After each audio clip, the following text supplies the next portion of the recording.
ఇప్పుడు zero sperm count వస్తే next ఏం చేయాలని అడుగుతారు. సో దీంట్లో మనం తెలుసుకోవాలి ఏంటంటే ఆబ్స్ట్రక్టివా నాన్ ఆబ్స్ట్రక్టివా.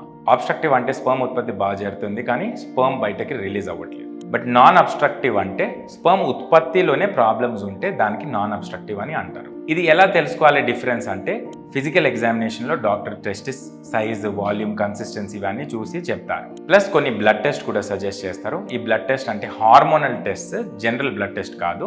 ఈ హార్మోనల్ టెస్ట్ రిజల్ట్ తర్వాత మనకు కొంచెం ఐడియా వస్తుంది ఇది ఏ type of zero sperm count అని కొంచెం క్లారిటీ వస్తుంది. సో అబ్స్ట్రక్టివ్ కాజెస్ వల్ల స్పర్మ్ కౌంట్ జీరో వస్తే దీనికి ఒక సింపుల్ సొల్యూషన్ ఉంటుంది. 85 to 90% సక్సెస్ రేట్ ఉంటుంది స్పర్మ్ రిట్రీవల్లో.